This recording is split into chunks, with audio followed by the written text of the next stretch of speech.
Welcome out, ladies and gentlemen, to this UGC lower bracket finals matchup of the Kids versus Bote. Should be a great matchup here tonight. It's going to be a best of three map. It's going to be Viaduct, followed by Upward, and if needed, it'll go out to Vanguard. I am Sigafu, joined out here tonight with Mustard Overlord to my side and Voxday, the beautiful man behind the scenes, doing all the great work on the camera. Mustard, how you doing out here tonight? Hey. I'm pretty good. Very tired. But hopefully this match will wake me up. Viaduct's usually pretty fun. Nice fast-paced action, etc. And we'll probably get here started up. We have 18 players live into the server, so we'll try to hit some of the stuff starting out here. But the biggest thing is Bote today, they've been struggling this playoff run to be able to get everybody ready. They've had a lot of ringers, and currently they're only down to one ringer today, which is, I think, an accomplishment for them. And it's actually Carson on Heavy. And he's been doing a pretty good job, and Brick was away for a couple weeks, and he's decided that he wanted to have Carson play in place of him since Brick is just, a little bit rusty coming out of that. Well, if they get into the grand finals, we'll see if it'll continue that way. But kind of looking at these two teams here tonight, Mustard, what are the kind of players you'd watch out for? Well, first of all, I would say that there are a lot more players that I would personally watch out for on the red team on Kids Next Door at the moment. But I will say that Bote having Fusion back is just enormous. On a map like Viaduct, and there's just so much pressure coming on from every side, if you can have a scout who plays like Fusion, who can just be a bodyguard for your medic, who can help take Ubers, it's just so helpful, and I think that he's definitely the player to watch on Bote. I think that they have a couple other players who can be pretty good at times. Smiles seems a bit inconsistent, but he has had some good games on Sniper. Right Justify is a fairly solid demo man, but I would definitely say that having Fusion back is enormous for them. On Kids Next Door, I also think the scout spot is a big thing to watch out for because Slebnish is just probably the best scout in Highlander right now, and his DM is so good, and he's probably gonna do a lot of work. I also think that Yosh on this map is always sight to watch. I thought he might be a little rusty last week actually because he hadn't been scrimming with the team for a little while. But of all the predictions I made, that was by far the least true. He actually looked great, so I expect him to do the same today. And the other player I would actually watch out for the most on in her own way on Kids Next Door is Nursey on Medic, because Nursey is just incredibly good at not dying on Viaduct, just surviving those waves of suicides, all that pressure. So that would probably be my list. Yeah, I think it'll be definitely interesting to watch out for Viaduct. I mean, as you said, Yosh and Smile is going to be people to look out for, just purely because it's such a sniper-friendly map. This map was chosen by Kids Next Door, who came into this lower bracket final after losing their last matchup versus DK on PL Upward. And so they're going to be coming in here, and so anybody who's not familiar with UGC structure or what is going to how it actually works out is that you have a double elimination, so if you lose, you still have a chance to go into the grand final. So this game today, right now, these two teams, one is going to come out victorious, and whoever wins this will go into the upper bracket, they will go into the grand finals, and they will have to win two best of threes against the upper bracket final winner, which is DK, to be able to consider themselves the grand champions of this season. It's a very unusual thing, but we'll see what they can do. KD on Upward, that we casted on Monday, they looked a little bit unpolished, and so I thought that was probably a good pick out of Bote as they chose Upward, and then Vanguard's kind of out there. I mean, kind of looking at these picks, Mustard, Product, Upward, and Vanguard with Candy banned Ram Jam, as well as, and then Bote banned Asheville, as well as Swiftwater. Kind of looking at those different things, who do you think? Do you like these map picks? Do you think there is a decisive team that's going to really win off of the map picks? Or, I mean, yeah, what are your thoughts about it? I think the map picks have to favor Kids Next Door because, they have that reputation, even post-Kresnik, of being the team that associates with a lot of the custom maps, a lot of the new maps, and, Vanguard, relatively new map. I think that they sort of save that as their trump card, it seems like. I think that Viaduct has always been traditionally a very strong map for Kids Next Door, off the back of Nursey's survivalism and also just their general good team play, and being able to hold down the flank really well and not let the rest of the team kind of wrap them. I think that Upward, as you said, is probably Bote's best chance of winning a round, but I don't think that they're nearly as strong as DK, so I think that that's far from guaranteed. Although, as we should probably point out, format-wise, it's only one half of Upward. It's only one round, and that can lead to, a lot of upsets happening in just a single round. And I think the team that gets to start on their preferred side, the team that sort of comes out with like the right attitude, can sometimes win even if they're not as good. So I would still favor Kids Next Door in this best of 3 because I think even if they drop upward, they'll have that Vanguard pick to fall back on. But I'm actually still thinking it'll be a 2-0 to Kids Next Door despite that. So what are your predictions here for Viaduct then? I mean, what do you think ultimately the scoreline will be for this map itself? I'm gonna give the boring answer and say a 3. It's to 3, right? Yes, it'll be best of 3. Yeah, I'm gonna say a nice 3-1 to Kids Next Door, as it looks like we're about to go live. All right, Mustard, I want you to take over that first mid fight here. Okay, so I'm just watching what's happening. Very tentative mid to start from both teams. As Smiles gets the early pick down on the Ender, but Etney manages to pick the other spy worse than Vayne. I believe that's Vipa on the flank. As both teams are sort of just posturing, neither team is really getting a lot of cap presence yet. Smiles gets a huge shot from Thane, and the health is slowly, or from Yosh rather, and the health is slowly getting worse as Yosh starts to rain down the pick. Kids Next Door really using this sort of passive mid-fight to give their sniper room, and near the end he just sort of started making work happen, and then they gradually suck the life out of Bote. But Bote does still have their medic alive, so I'm expecting a repush pretty soon. Yeah, and I'm just getting back up here. Sorry, I had a little bit, so take it over a little bit longer, Mustard. Sure. So I'm looking to see what's going on here. Fusion actually, I think he got a 1v2 versus Etney and Slemnish. Really good job by him. But his team didn't push on the back of that, which is a little disappointing. You have to use your numbers advantages here. They are starting to move in now. Right, Justify looks like he wants to take that Uber, although Rogue has not come in yet. And Carson goes down to another snipe from Yosh, who's already started looking pretty strong. The Ubers get forced out at roughly the same time, but Bote is already down picks early as Penguin dies behind the Uber from Giraffe. That's not what you want to see. He also kills Spade Slick. It seems like Bote tried to keep mostly a solo Uber on right Justify, but the rest of their team got pretty far in and just got exposed and Giraffe took them down, as the cleanup is just real here, and it looks like Candy is easily going to hold this. Yeah, it looks like they're doing a really good job. I mean, pretty much everybody's alive, only losing Etney in that entire thing. Catsy does go down there, actually faint with a nice little 2K right there, doing his job. And so we'll see if they can get any aggression off that, actually, because now they're actually kind of down numbers here, and also on those long respawns. Since K&D does control the point, that's going to make it a little bit slower for them to be able to do this. So we'll see what Bote can do right now, as they also do have a teleporter up, and right Justify doing some good job of creating room for his team. Oh man, I feel so guilty now. I'm the guy who spends his entire life talking about spawn times, and I forgot to do it. But it's true. It's such an enormous part of Viaduct. As good job from Bote, just sort of using their numbers to get that cap time, forcing K&D to reconsider whether they want to contest the point. And let's see how they hold this. Let's see. It looks like K&D wants that really early repush off of the back of an Uber advantage. They pop really early. Are they going to get any important picks here? Let's see what they can do. Bote actually did a good job of kind of cutting that right Justify going down incredibly low.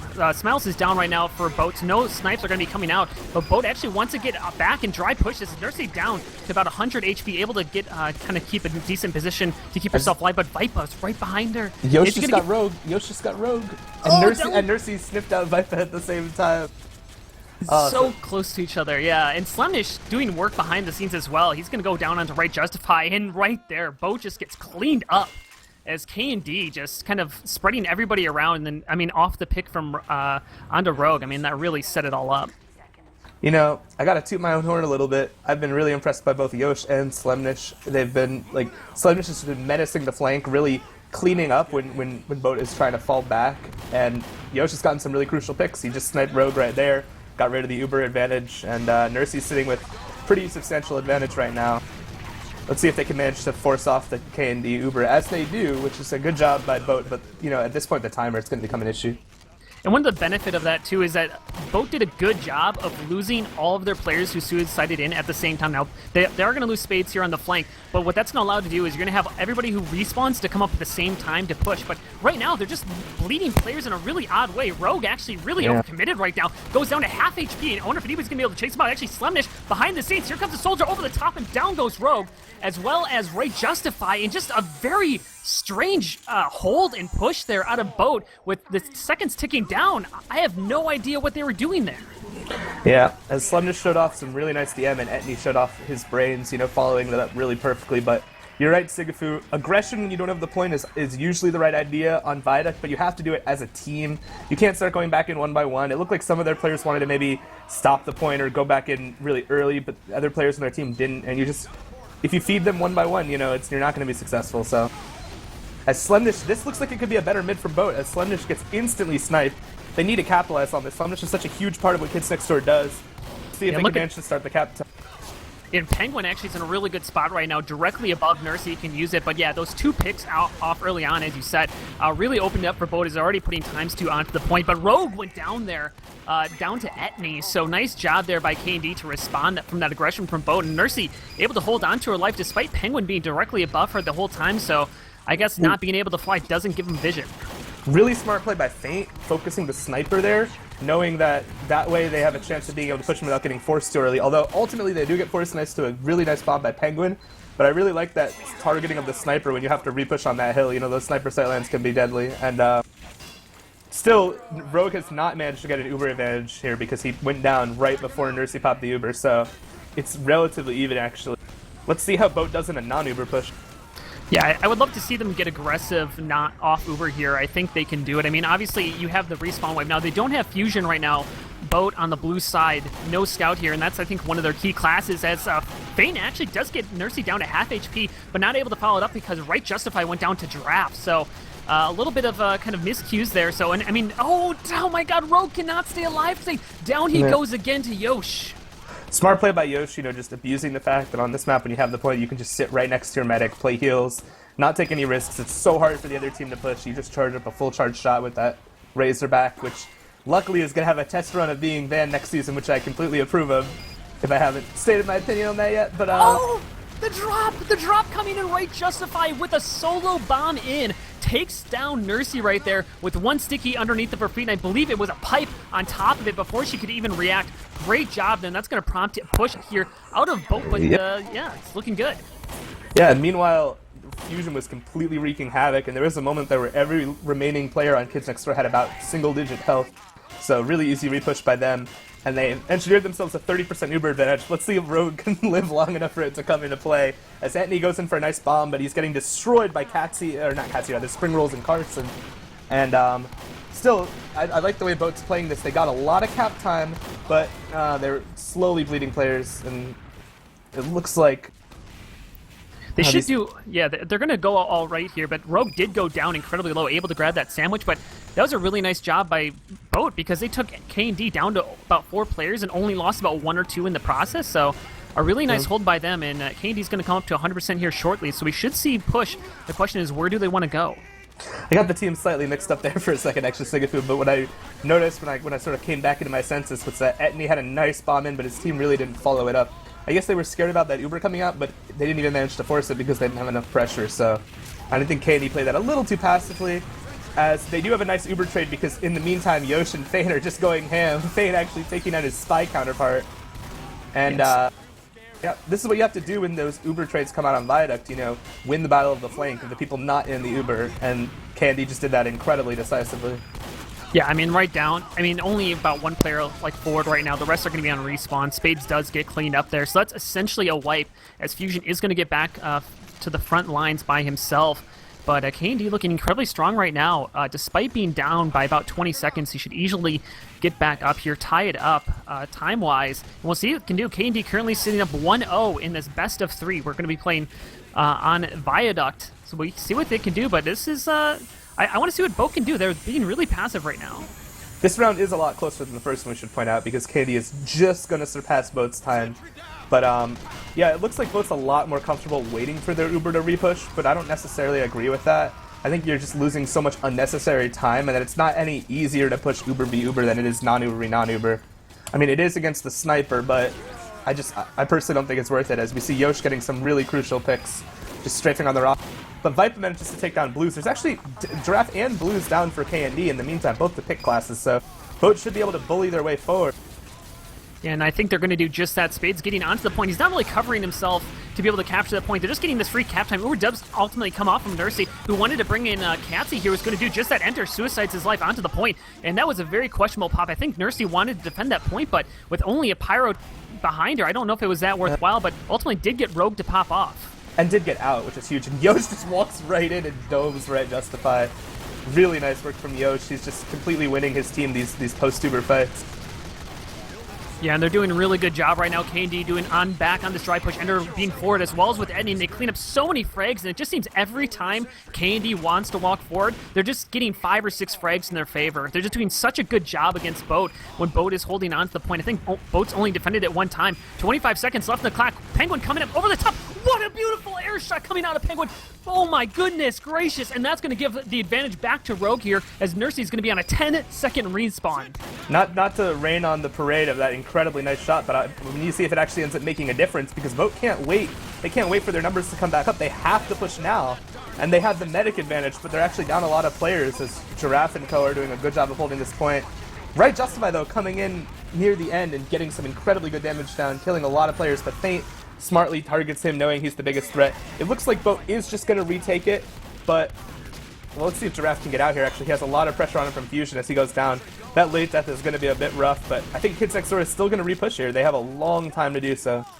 Yeah, and Rogue went down just before that point started to be captured by Etney, and so that's going to put him at an uber disadvantage. But right now, they're also at a respawn disadvantage with 27 seconds left in the clock. Ender doing a good job of getting that cap time, forcing Fusion to get on the point, eating so much damage, ×3, as K&D continues to apply the pressure, as they're going to keep it up here. Rogue going down to half. The Spy's right behind him. He's going to drop down. Down goes Rogue, and the point goes back to the favor of K&D. 2-0 as they continue their dominance on this map. Yeah, I think I haven't looked at the frags yet, but looking at the scoreboard, it kind of confirms. You see the combo classes from Bote are holding their own, but a lot of those flank and pick classes, you know, guys like Yosh, Feint, Ender, Slumdish earlier, I know, are just, they're having huge games. They're just winning the battle of, you know, that tunnel area, the other side of the point, and they're just getting early work done.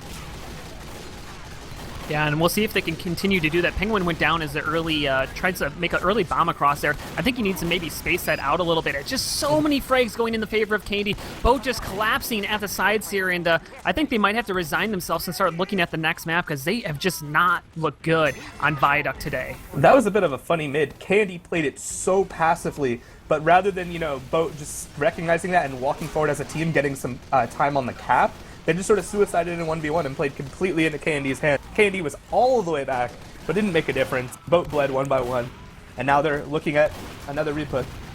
Well, only 20 seconds currently in the favor of K&D onto this point, so it's not the worst thing in the world. And actually looking really good. Uber does ultimately come off from Nursey. It's going to be onto the Engineer, who's going to try to get across point, but of course running into another Uber Pyro. That's not going to do much, but Nursey doing a good job of at least getting out of there, keeping herself alive right now. As the point does go back in the favor of Bote, but the question is, can they hold on to it? Because they've been struggling to do that all game.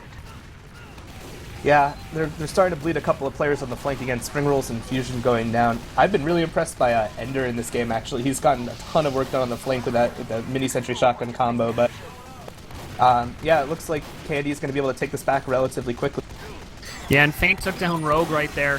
And so it's going to give it back to Nursey, who gets popped up. Penguin missing his rocket, puts down Nursey. So incredibly low, down to 15 HP, but no one is there to follow up. She's able to grab a sandwich to get back up, and oh, so close. Penguin's going to kick himself there because he definitely had a perfect rocket, or at least an opportunity to kill Nursey and not able to land, and that's going to leave Nursey at 95%.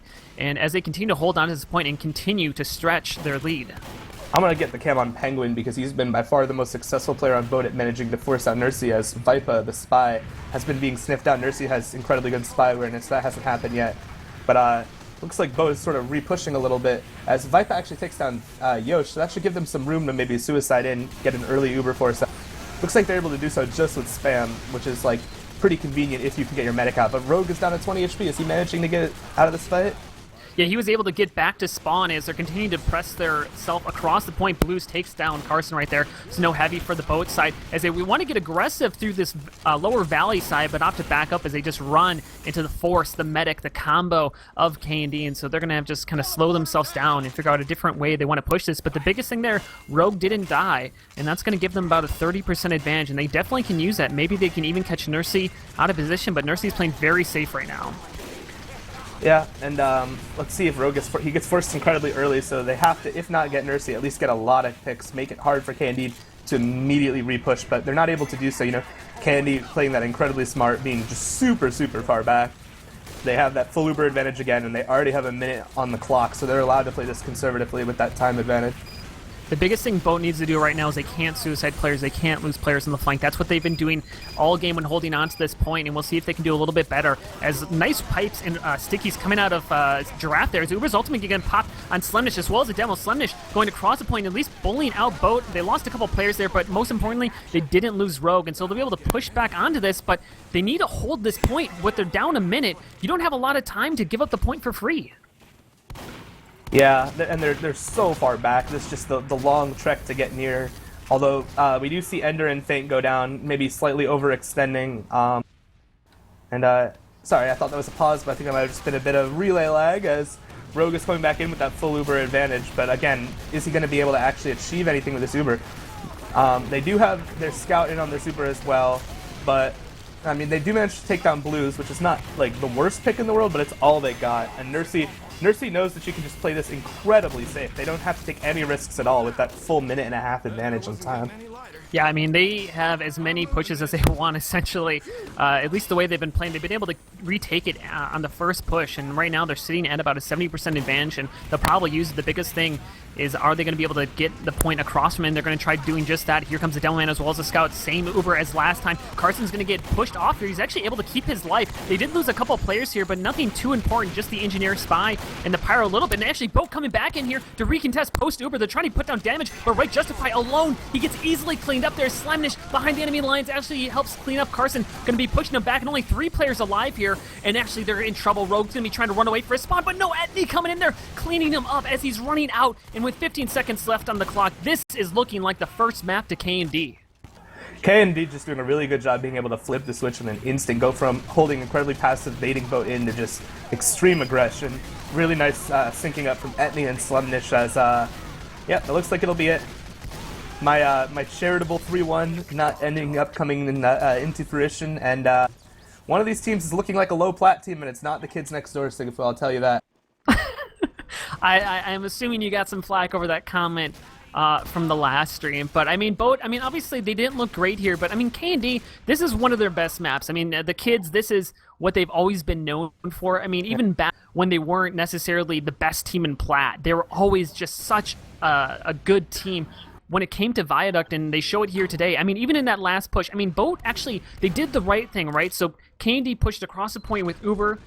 Bote let it, they kited the Uber, and then they tried to re-push back right away, but the problem is the only person who was taking forward ground was their demo, right, Justify, who then got just cleaned up because no one else was there to, you know, at least try to, like, diffuse some of the damage. And so just a bit of sloppy play out of Bote when it comes to that, but we're going to be moving on to Upward here for the second map. And, I mean, I definitely think, I mean, Candy didn't look good on it on Monday. Yeah, but in the meantime, I have the stats open real quick if you want to give that a quick talk. Yeah. The first thing that jumps out to me is the difference in the medics. Nursey going 2 kills, 19 assists, and 2 deaths, while Rogue getting 10 deaths, only 5 assists. Nursey having about 4,500 more heals, 4 more Ubers. And also, if you look at the difference between heal spreads, Rogue actually gave more heals to Carson than Right Justify, whereas Nursey gave more heals to Giraffe than Blues by a significant margin, which I think sort of represents how they were playing on this map, because Rogue spent so much time, you know, just sort of waiting around, waiting to repush until they had their Uber, sitting on the cliff, or waiting for their medic to come back from respawn, frankly. That, you know, if you have that many heals in your heavy and Viaduct, it suggests to me that you're just spending a lot of time idling, you know, and you're not really getting into them aggressively, and I think Bote really struggled to do so. The few times they tried, you know, Rogue just died almost instantaneously, so it sort of reset the push. And it's hard when you can't get that nice coordinated aggression going on Viaduct. Meanwhile, Giraffe doing just a nutty amount of damage, and Yosh getting 26 headshots to the 8 of Smiles. That's another thing that popped out to me. Yeah, well, I mean, the other thing, too, is you're always going to have an easier game on Sniper when your team is doing well. I mean, not to say that Yosh didn't, you know, earn those 26, you know, kills or those 26 headshots, but ultimately, you know, if you have that comfort, if you have that ability, it's going to be a lot better. And so we'll see what happens here on Upward, because kind of in a different way is like you can reset at a different point. You can have that. And Smiles, I mean, he's kind of been a hot and cold sniper where sometimes he's just been absolutely dominant and kind of shown himself to be definitely like a solid platinum sniper. Yosh, on the other hand, I mean, really well known, and when he wants to turn it on, he can. Yeah, I mean, I mentioned that there was an 8 death difference between the two medics. 4 of them were pit classes because Nursey actually didn't die to a single pit class. She died once to Right Justify and once to Penguin, which, I mean, I guess Soldier can be slightly seen as a pit class on Viaduct at times, but by the traditional definitions of the term. So I just think that we're seeing like pretty much everyone from Kids Next Door show up. Their flank classes, their pit classes. It's like an around the board performance, and it's really hard for Bote when a couple of their players, are putting in the damage, but they're just watching their teammates crumble around them, and that's what you expect to see when, frankly, the rosters look so different on paper.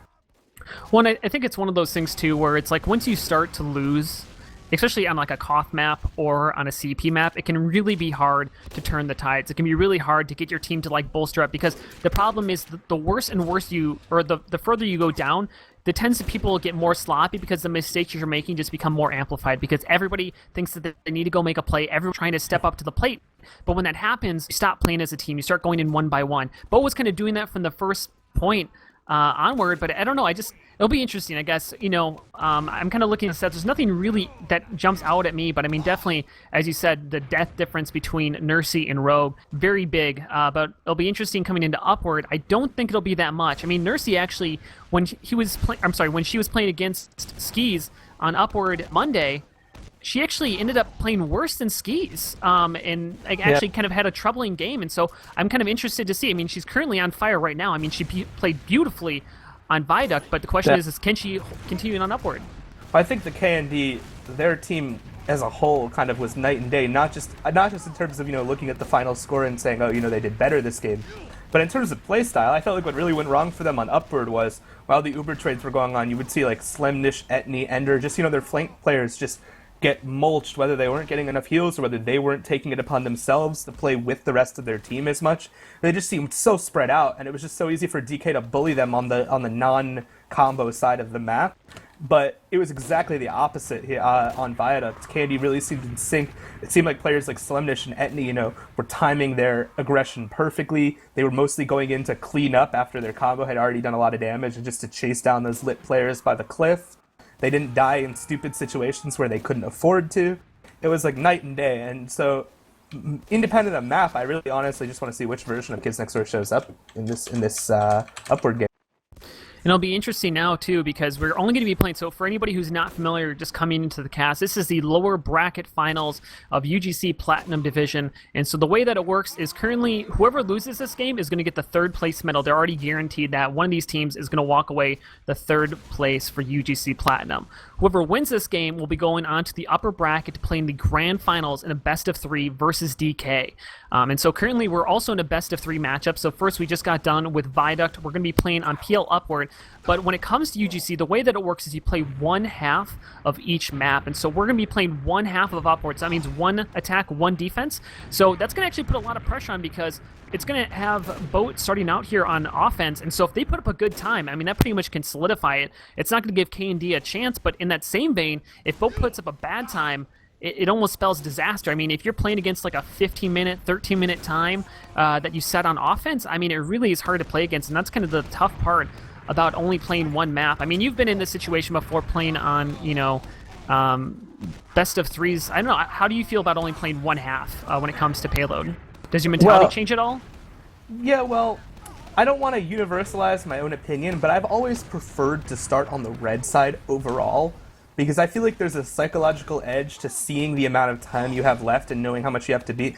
It's like how, how sometimes a payload game isn't even particularly close. You find yourself with only about a minute left to cap like the last 2 points, but you find yourself doing incredibly well in those last 2 points, even though you don't quite win, just because you managed to push the cart like incredibly well, or you go super aggressive, you have nothing to lose. Mm-hmm. It's one of those situations. I feel like that really manifests itself more when you start on defense. You kind of know what time to beat. I don't know what the statistics are as to whether like teams actually win more rounds in that situation, but I know that they at least feel a lot closer.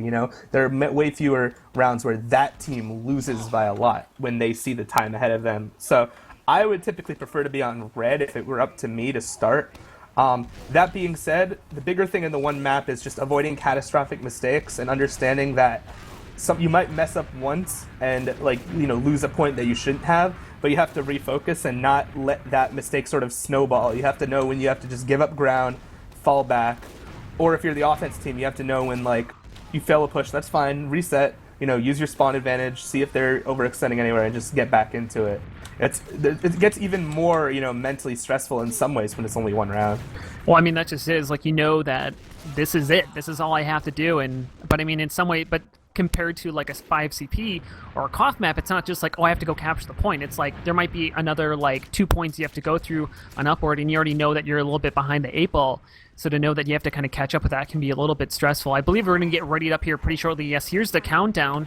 As we're going to come into this round, Mustard, what are your predictions? Who do you think? Do you think K&D is going to take it and win this lower bracket finals, or do you think Bote is going to push this to a third map? I do think K&D is going to take it ultimately. I mean, shout out to my homie Spade Slick, platinum medalist right now. But I just personally think that K&D has a little bit more firepower. They've shown that I think they're in a good state of mind today. They realized that the way that they played against DK, even though DK is a better team than Bote, was not necessarily indicative of how good they should be. And I'm just hoping to see, I mean, they were very polished on Viaduct, or at least as polished as you can be on a King of the Hill map in Highlander with 18 players running around on like a small point. So I hope to see that, continue. And I think there's no reason it shouldn't. Yeah, it'll be interesting to see what they can do. I'm honestly, I think Bote has a chance here. I mean, I do think that K&D probably will win, but I would definitely give Bote at least a 40 to 45% chance to win this game, just because I was so not impressed out of K&D on Monday. I think K&D probably is overall the better team, but you know what? That doesn't really matter. Paper doesn't matter. What matters is the game, and the gates are going to open up. We're going to see if we can be proven wrong here, as we'll see what Bote, as they're going to start on offense. If they lose this map, they're done. They're out. They're going to be in third place. Everything is on the line for them in this one-map playoff of PL Upward. As we see, Right Justify is still in spawn. I'm wondering if he's going to do a suicide or if he's just going to walk up the hill. He is doing the suicide, jumping up on top on a player. He got air shot. Nice shot. But, yeah, so the suicide not really amounting to much, but that's not the end of the world. Bote needs to reset. They need to know, suicides are called suicides for a reason. We're supposed to die. We just need to respawn and get a nice push going here. Yeah, and the reason that suicides, for anybody who's not familiar with it, you only respawn at maybe 8 seconds at worst when it comes to a respawn wave, compared to the offense, which is about 20 seconds. So usually there's no downside, and if you can force off the enemy medic, if you can force the medic on the defensive pop Uber, that's going to make it so easy to push across. But at some point, you just need to trade Ubers, and I think that's what we're going to see here, as Rogue is going to walk out. Vipa took down Blues, but Yosh takes down Carson. No heavies. As the Uber comes in for Right Justify. The Uber trade comes in, but I'd like to see Bote trying to maneuver with that. There's no heavy. They should be able to take the other side of the point. As Smiles takes down Slemnish. This looks like a pretty nice push as Nursey realizes what time it is, just backs up.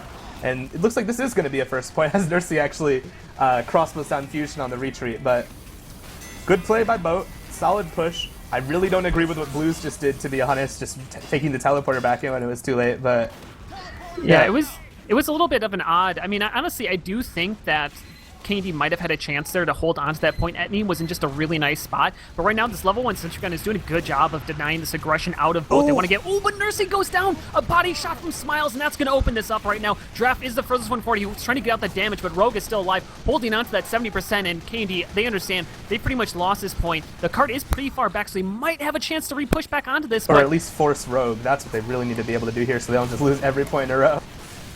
Yeah, they just need to make sure, I mean, right now, the biggest thing for Bote on blue is they need to make sure Rogue keeps alive and they don't force him off.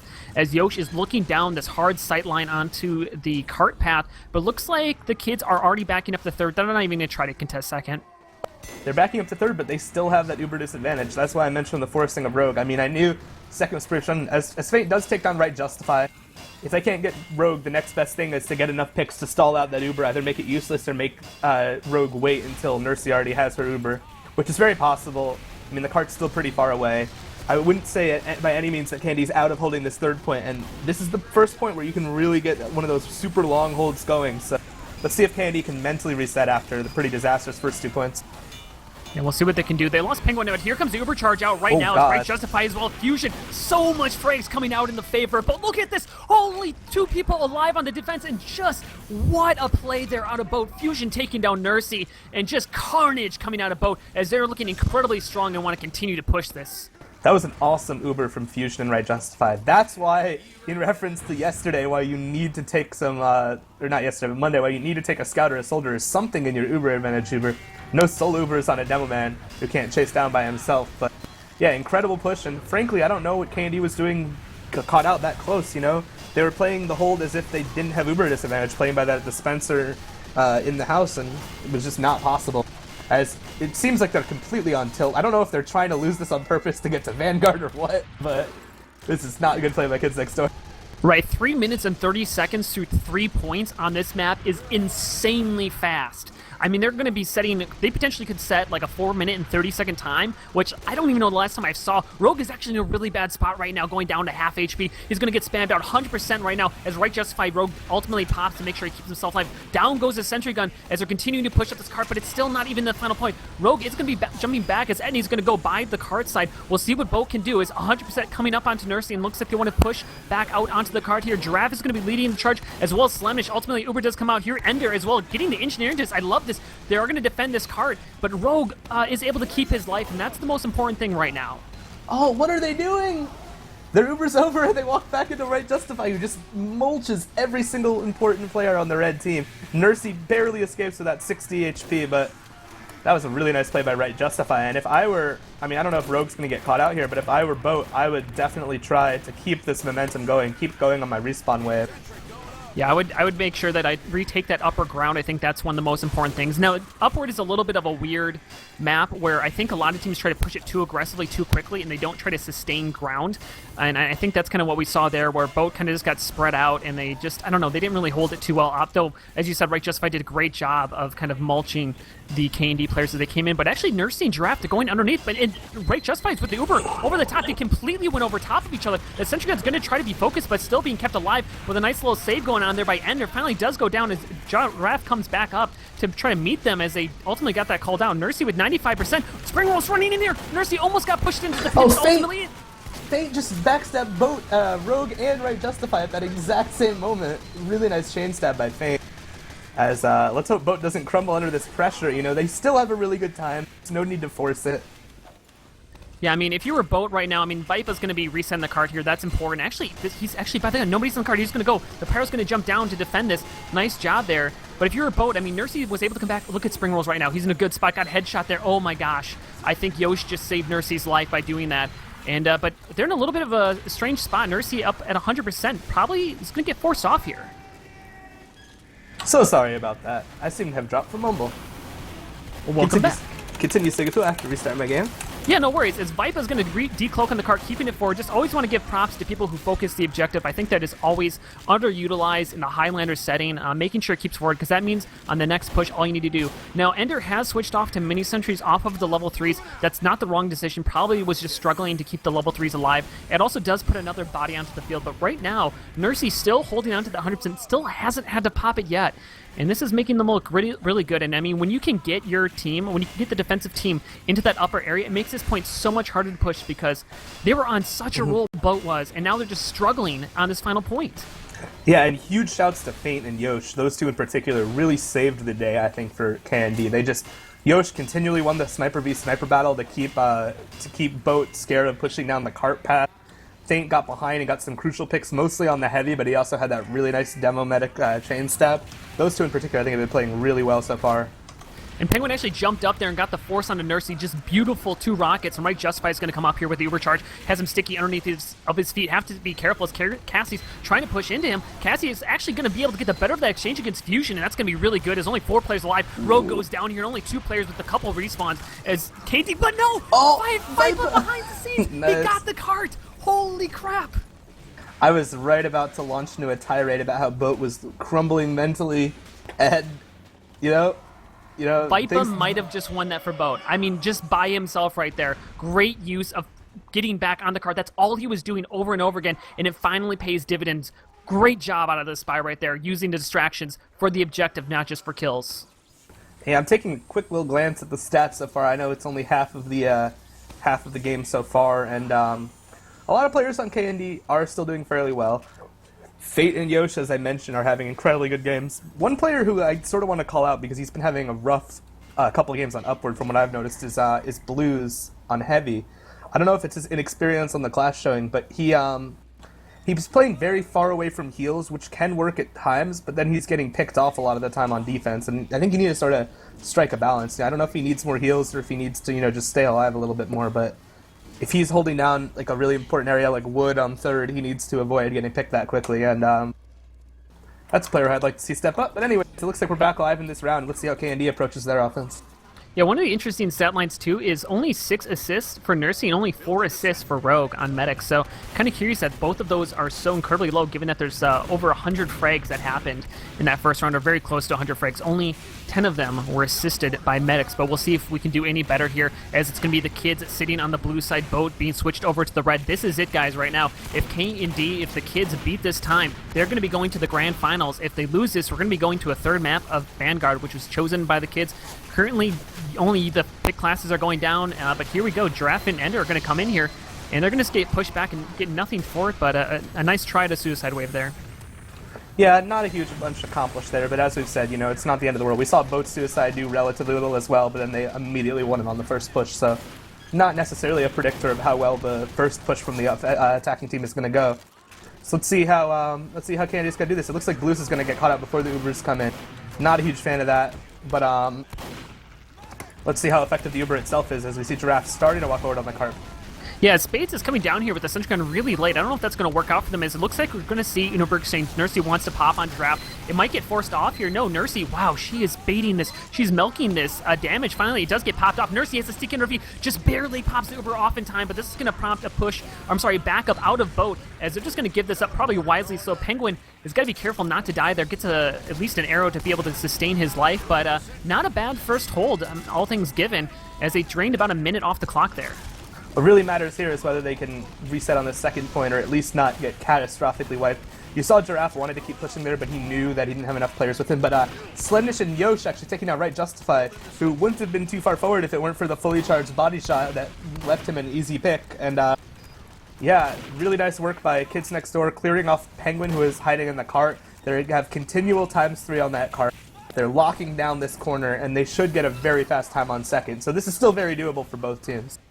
Yeah, and the biggest thing right there is that Boat ultimately got pushed off the hill, but when K&D was pushing over the hill, Smiles was not alive, and a sniper sideline over that hill is really important, so allowed Yosh to have a lot of space, but Penguin goes down there, was in a really nice spot on that third point.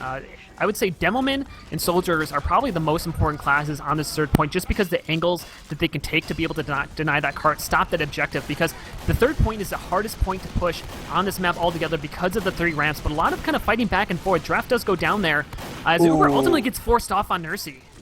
Candy trying to be clever and send their entire combo down by the cart path, but it was tough for them to do when Boat was holding that far forward, and Fusion and Vipa just rained down damage on them and got like the earliest force of all time and took down several players. I mean, Fusion got Feint and Antony, Vipa got Giraffe.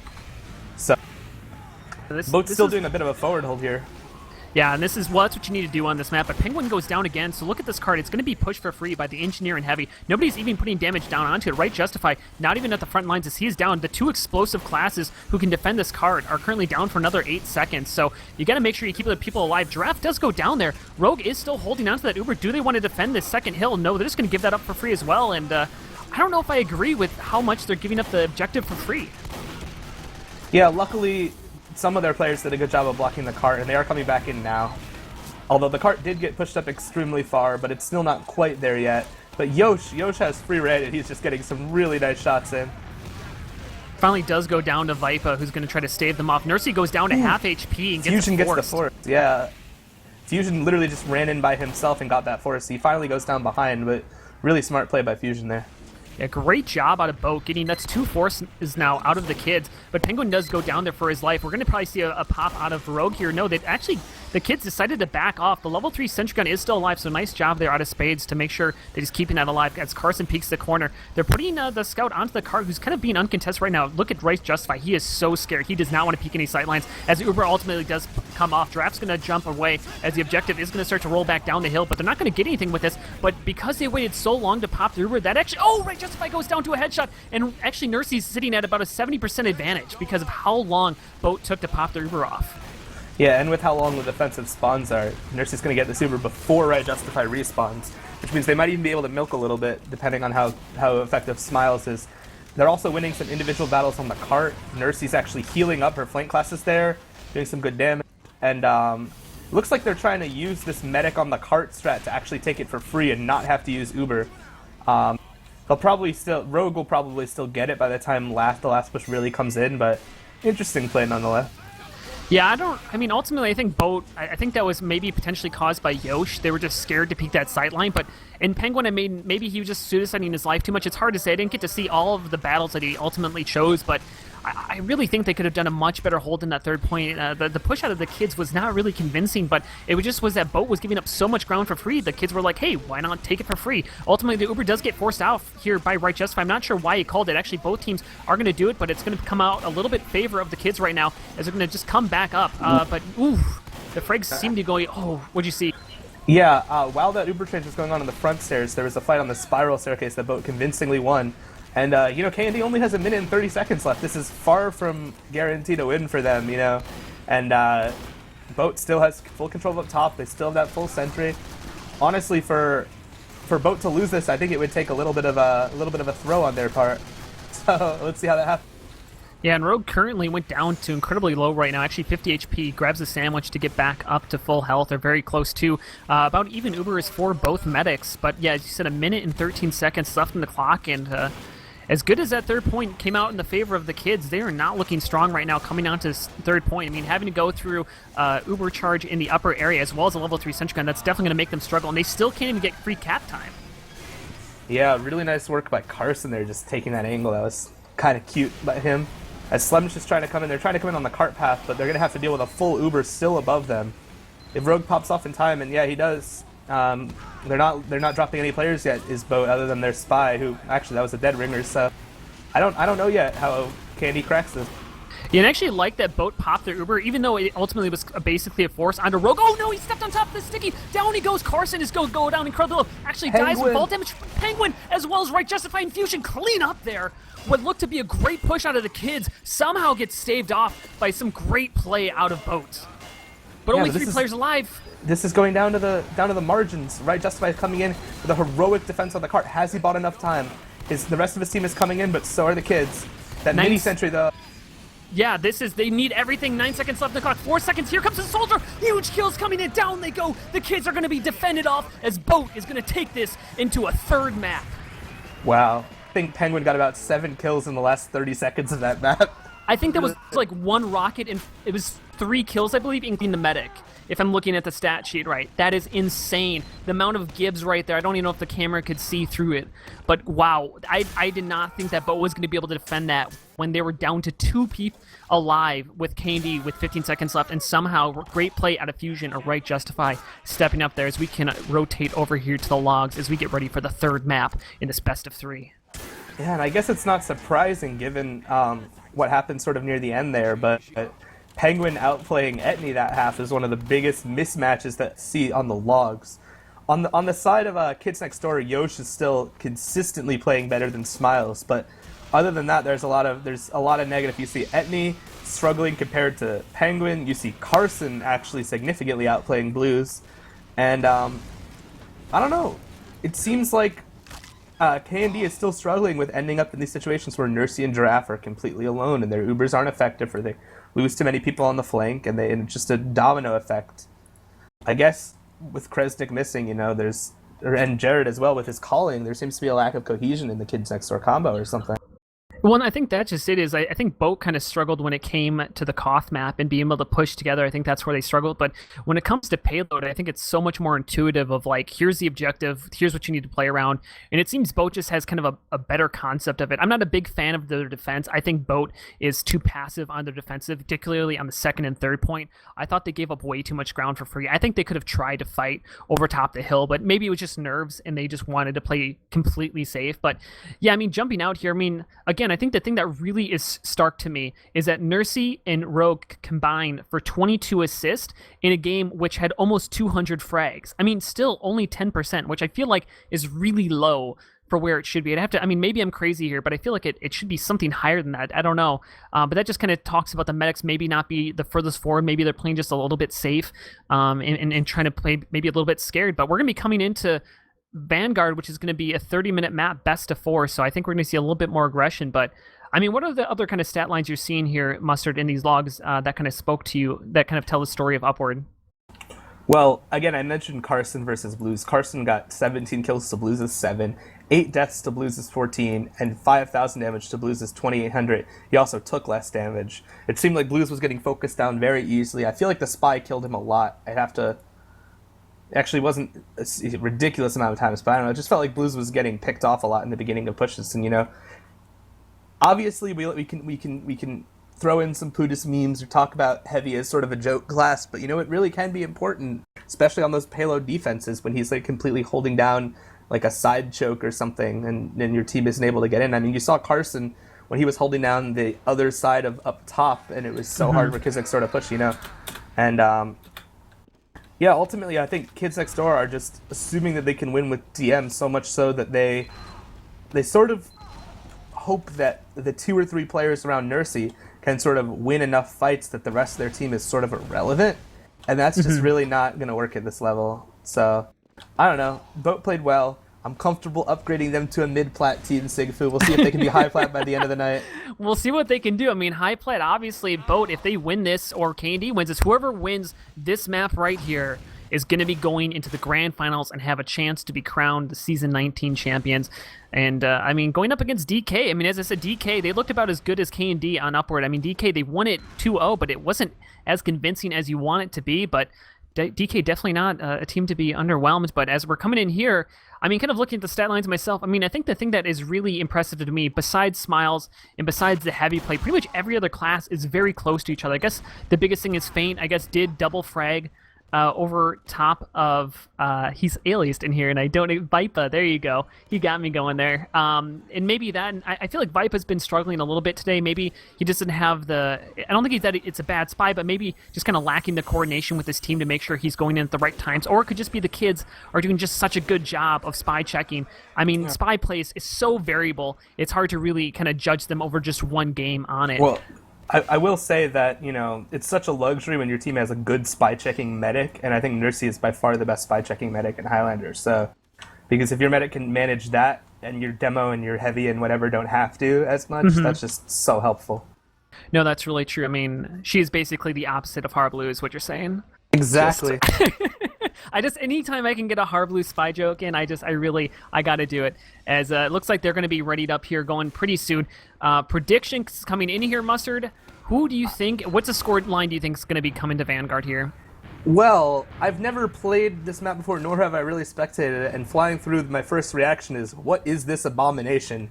And K&D, from what I know, are very good at these abominable maps, so I'm just going to say, I don't know, 4-1 to K&D still. I think they can rebound.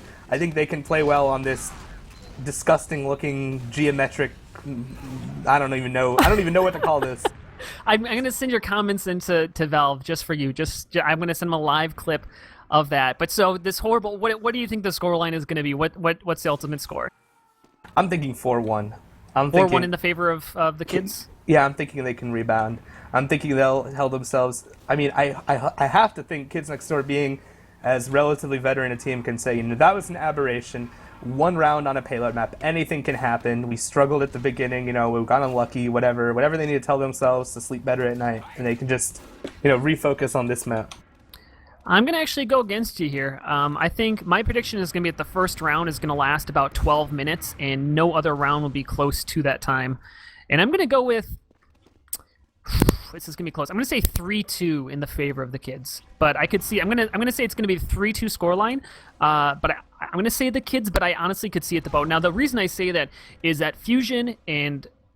what do you want? I'm thinking of Etney, but it's not Etney, it's Penguin. Fusion and Penguin, I love as players, great guys, and I love their playstyle on the flank. And this map is so friendly. There's so many different pathways you can do it. And the question is Yosh going to be as good on other maps, because I don't know this map to have great sniper sightlines. I mean, maybe I just haven't played it enough to really know, but I wouldn't be surprised if Yosh has a little bit more of a mild game, just because he maybe won't have as many sightlines as he wants to, and because this is going to be more flank heavy. But I mean, of course, you're going against Slemnish and Etney, so But that, I mean, that yeah. that actually transitions to another point, which is how familiar is Slemnish with this map? I'm honestly not sure.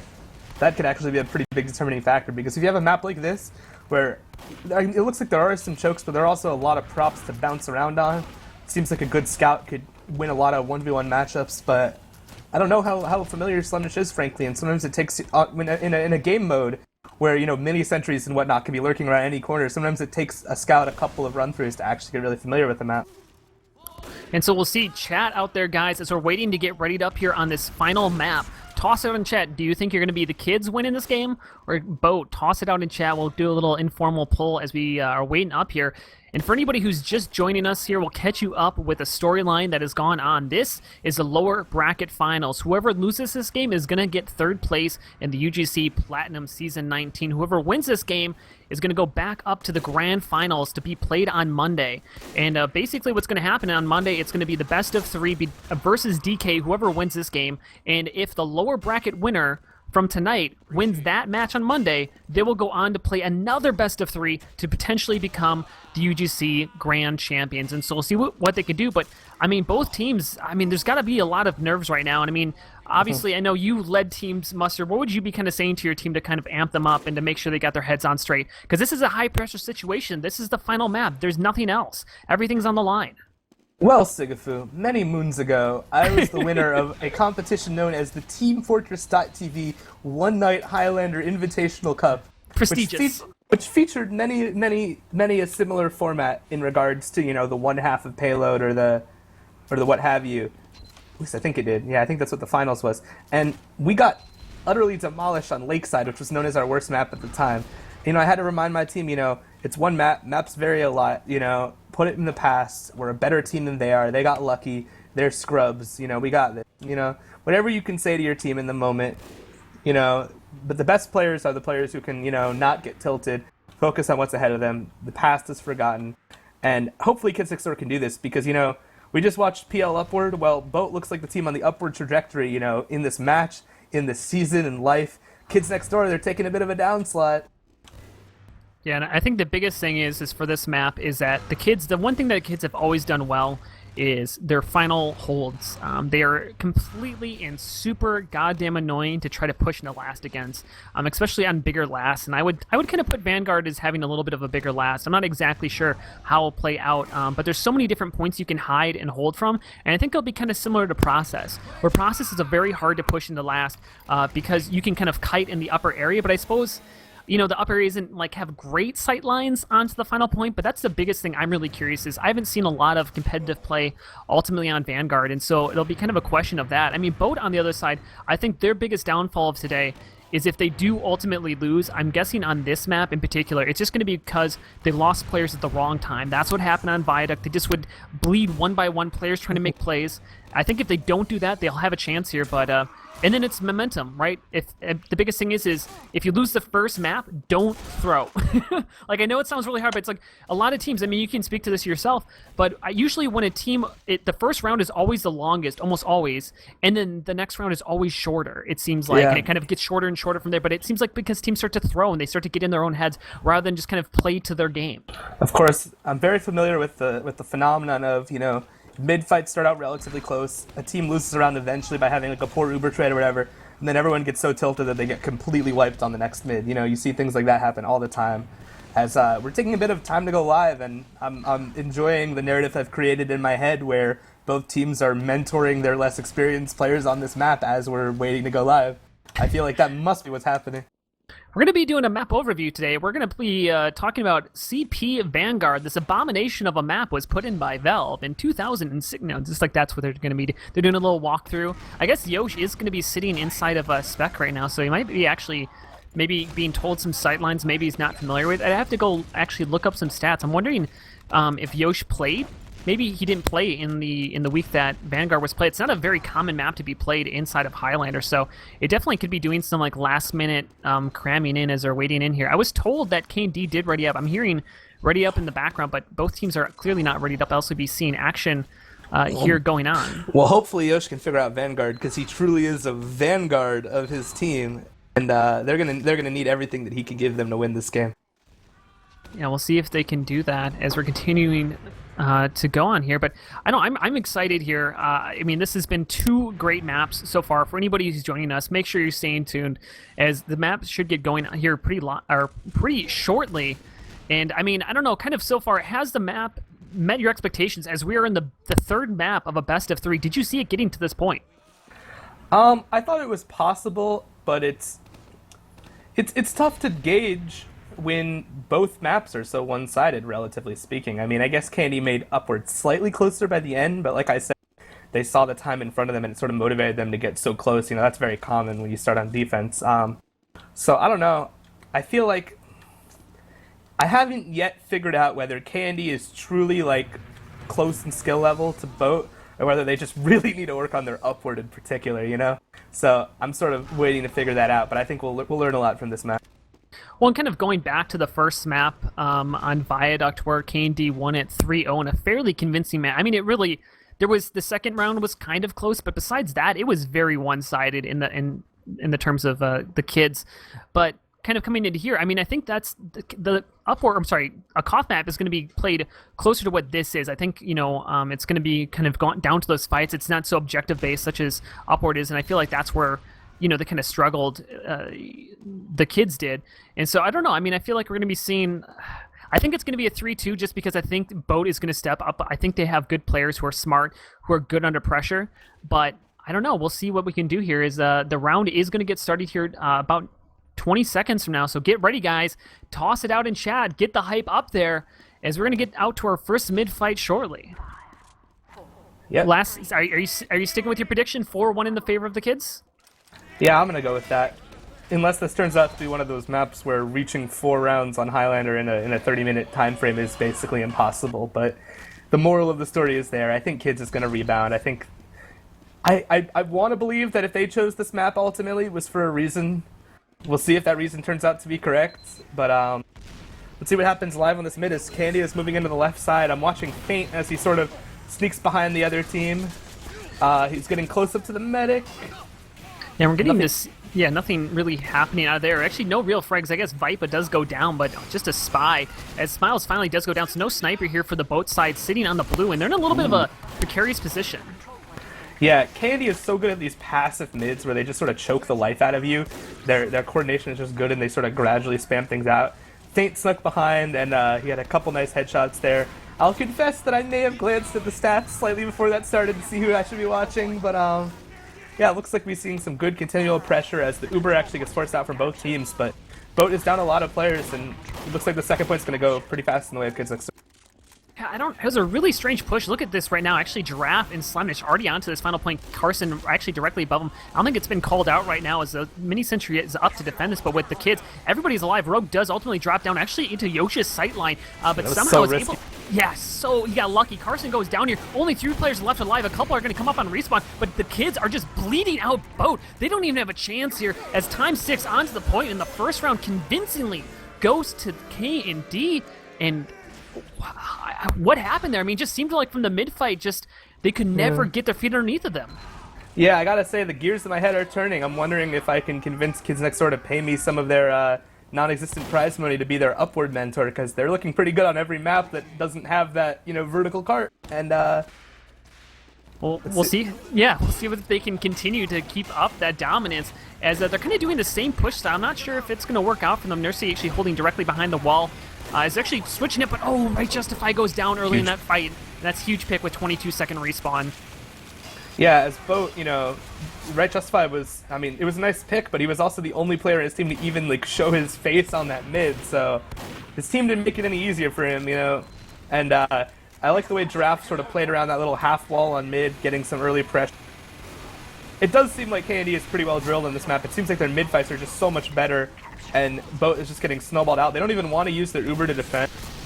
I feel like Bote, when Right Justify is dead, sort of plays extremely passively. I feel like he might be the only one calling on them to, try to hold things aggressively when he's around. Yeah, this is just, yeah, I mean, this map just seems, or at least I don't know if it's Bote or if it's just the map in general, but it seems to kind of hard to get your footing once you lose that mid-fight. I mean, that's not uncommon when it comes to the 5CP, as Carson does get the better of that 1v1 against Blues, as we are going to see at least a defense out of Bote now, as they're not going to have everybody down on this final point, but they're going to struggle to push out of here, as both teams are going to hold on to this 100% Uber, and they're actually holding in their own upper area on the offensive side, which I think is kind of interesting. Yeah, but if you're Bote and you're already after one round conceding defending second at all just to keep your Uber for last, when you can just trade Ubers with the other team and probably fall back to last anyways, it just seems like they're sort of consigning themselves to holding last for a lot of this map already, which is not a good attitude to have when you've already won a map in a best of 3, Yeah, Smiles does get the better of Yosh in that little sniper duel right there, and so that might open it up. They might, I mean, I think it'd be behoove. Actually, what am I saying? Nursey gets forced off there, actually, from Stickies from Right Justify. It doesn't matter what I behoove, as they're going to be trying to be forcing themselves into this upper area, as Springwell's going to be pushing back. Ultimately trades for his right. Right Justify doing a lot of damage underneath, but nice job there by Cassie, reflecting it back. Ultimately, he's probably going to get traded off there. Nursey able to keep herself alive, as Blues is going to be pushing forward, but ultimately dies there. And this is looking very good for Bote if they continue out. It looks like it would behoove KND to not get wiped by the behoovy of Bote, but I don't know. Thank you. I'm glad you like my term so much. Yeah. I was hoping Carson would get some cleanup kills at the end there so I could make that terrible pun, and that was exactly what happened. As, do I see Faint lurking in behind? Or no, it's actually, is it Slemnish? I think Slemnish went in for the back. Yeah, Slemnish went in for the back cap, and he's actually directly behind the combo with the mini sentry. But what? How did he get that frag? He was so far away. That had to be a meat shot. I think Rogue was already down at 50 health from something else, so that's really unfortunate. So, nice play by Slemnish recovering from the failed back cap attempt. As I said, maybe not familiar enough with the map to not run straight into mini sentries, but his DM is so good that he makes it work anyways. But actually, as you say that, Nursey went down to Fusion, who responded in kind. Only 2 players forward, and it's just Giraffe. Vipa did clean up 1 frag, and might get Giraffe here as well with the butter knife. Wants to get it with the pistol. Giraffe is going to escape with 3 HP, the Dream, as Bote is going to recover onto this second point. Rogue back up, and with about even Ubers, they might be able to get aggressive off this, as Slemnish is sneaking around the side. Is going to go for 1v1 against Spades, and gets it. And wants to go for the medic, and wants to keep it up, but nope, Spring Rolls responds, and it's kind. Yeah, it seems like Bote's trying to retake this midpoint, but they sort of neglect to realize that their spawns are already starting to, fall back, and they're already starting to come in favor of Kids Next Door. As Yosh gets a nice snipe, and let's see if KND decides to just sort of stalemate out, or if they start trying to repush second. Yeah, and it looks like we're kind of coming to our first little stalemate of 5CP. Not the most uncommon thing, but when it comes to, higher level Highlanders, it's not... I mean, you'll at least see teams push. I mean, a lot of the times, what you'll see kind of in lower level Highlanders, teams just don't know how to get aggressive. And actually, Giraffe losing a fight to Right Justify there, but Giraffe actually overextending himself, so no Demo Man on each side. But Right Justify only on a 10-second respawn, Giraffe on a 20-second respawn. So a much better respawn wave for the team that is defending right now. But Fusion goes down as well and actually gets caught on a 20-second one. So maybe I'm wrong on that, as it just neither team really wants to get aggressive off this. But I think this is a time for Bote, as they have a couple picks in their favor. The one player who did want to get aggressive was Slemnish, who just 1v1 Fusion and then ran straight in. Almost won a 1v1 with the player that their medic was tanking, but that didn't end up happening. As we see, this is a bit of a rough Uber from Bote. They managed to drop everyone who was in the Uber except their Demo and Heavy, and although Kids Next Door are losing players in turn, so...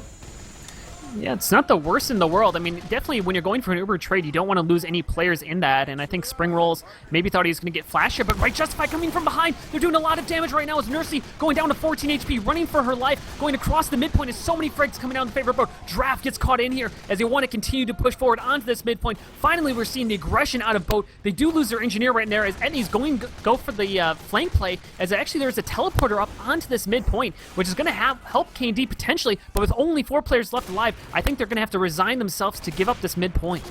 That was some really nice play by Carson. It seems like in the battle to understand how to play this map, he's sort of winning over a lot of the other individual players in this game. He seemed to understand exactly what he needed to do there. He had a really nice flank. He's dominating Blues. Not to make it sound like it's, the MD Cup Grand Finals, but this these heavy v heavy fights seem to be going Carson's way pretty significantly. And actually, Rogue got forced off there. I think he was scared about Slemnish directly behind and gonna get die here. And look at this, Sticky directly underneath of his feet, as I believe we're coming into our first pause of the game. I will double check on that to make sure it's nothing funny. But what went wrong there in that boat hold as they try to go into that midpoint? I think the spawns just came in very fast and they got a little bit caught out. I'm not entirely sure. All I am sure of is that Rogue is in a very unfortunate position right here. I advise our cameraman to get onto him really fast because things don't look like they're going to go too well for Rogue when we get unpaused. Yeah, so we'll see what we can do. I'm going to actually kind of talk here, but actually, Mustard, why don't you take it over for a little bit? As I'm going to just confirm that we are, in fact, in a pause and it's not anything else. Because Sure. I've not heard anything from any of the players yet, so I'm trying to reach out. It seems as if there's still 18 players in the server from what I see, so maybe it's a ping issue. It's the DDoS arena. DDoS arena, it's potential. So yeah, I'm wondering if Candy is going to be able to keep rolling this forward. It looks like Nursey is what's Nursey super at? Can I figure that while it's paused? Oh, only 1%, but still, they're going to get Rogue. They're going to have probably end up having a 35% Uber advantage, something around there. They might be able to get second for free, and this could be a very quick next round for Kids Next Door. They're in a very good position here, and it seems like Bote when it comes down to a more strategic fight where it's about who knows how to play the angles of the map better, that Bote is in it. But when it comes down to these scrappy open fights on the mid fight, it seems like Candy's just straight about DMing them. Yeah, I mean, at least Bote was able to finally hold tight. They were able to finally kind of respond back. And once they were able to hold on to a point, they were able to do pretty well. And I don't know if KD was just playing a little bit too safe, as it looks like we are officially in a pause here. So we're just going to hang tight as I'm going to try to figure out who is gone and what we can do to make sure everything is good. But yeah, I mean, definitely right now, Bote is fighting back, only down a point currently in this third map of a best of 3. Incredibly close matchup. But yeah, I mean, kind of after what you've seen here through the first, few minutes, do you think Bote has a chance here? Do you think they actually have a chance to continue to push on? Or do you think they're probably going to end up losing the map and kind of fulfill your prophecy that you said ahead of time? If I say no, they don't have a chance, will Twitch chat crucify me for being a Debbie Downer?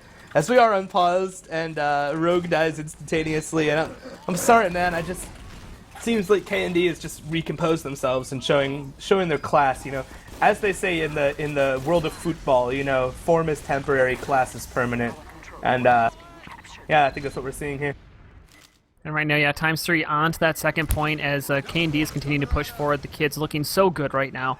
And, I mean, just a little bit of a misplay out of Bote. I thought they had a chance to go onto that midpoint. And also, I mean, even if they just focus the cap, because if they capture that midpoint, they'd be currently holding their second point right now. But because I think they just maybe were a little bit too disconnected. The other thing is they're losing Fusion and Penguin at awkward times. And I think that's one of the big things, too, is making sure that Penguin and Fusion understand their lives are very valuable in this situation. Nursey currently at about a 60% advantage, and probably will want to use it right away. Yeah, I think we see Carson and Wright justify the combo of Bote playing very well. They seem to be more familiar with this map as sort of slightly more of the Highlander lifers on the team. As this Uber comes in, Slemnish leads it off. He's getting some nice early damage on a spring roll as he takes down Carson. He's on Fusion, who's trying to push down Giraffe. Yeah, and he's going to continue up here, but oh! Is that who went down there? It looked like a drop, but I must have saw the wrong player. Yes, I did. I got excited over nothing. But here we go, as a lot of frags takes him down, actually. And there we go. ×1 on the point. Nursey's going to do this.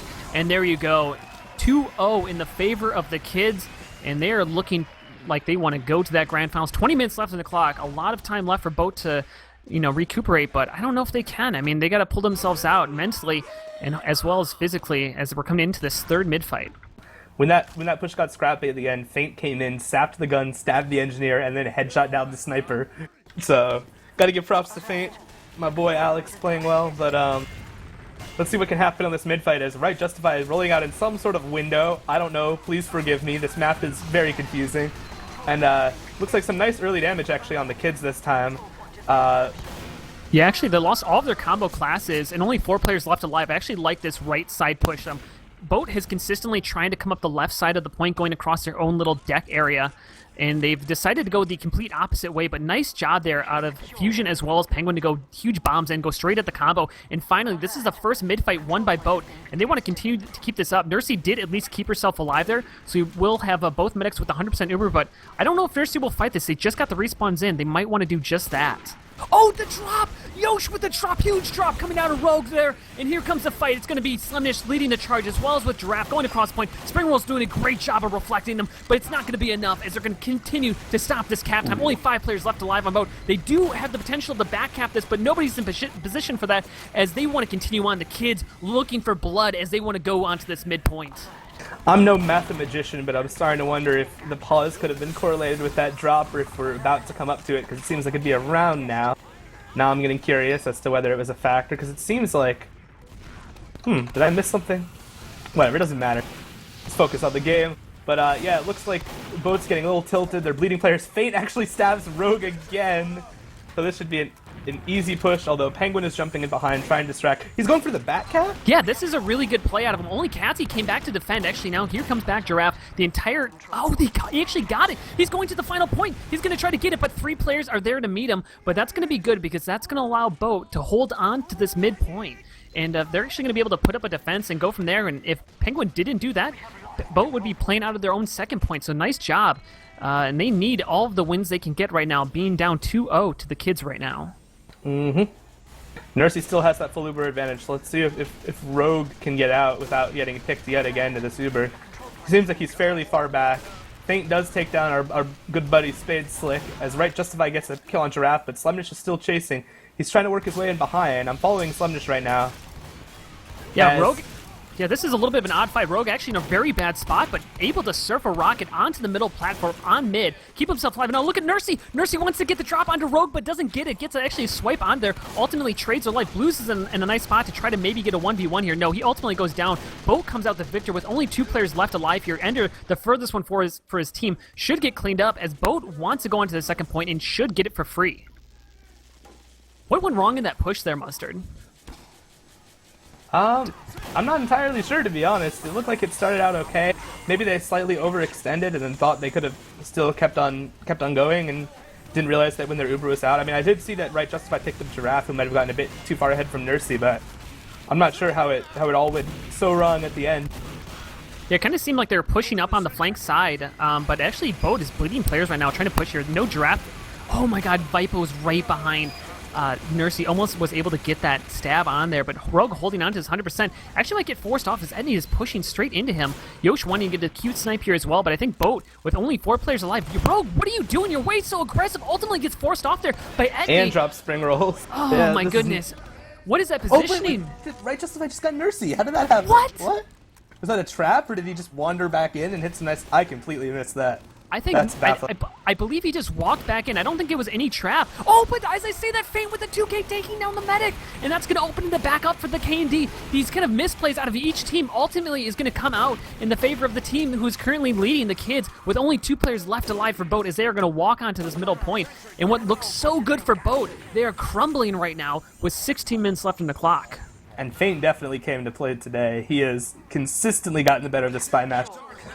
That being said, it can't be easy for Vipa. You know, I'm watching him and it seems like Candy's making his life a living hell. They're just so aware, but Feint, to take nothing away from that man, has had huge impact all game. We've seen him get some really, really nice picks.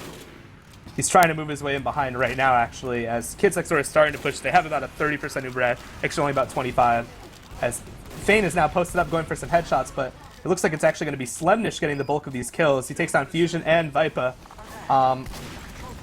Yeah, this looks starting to get a bloodbath as Feint actually butter knives down Spade Slick.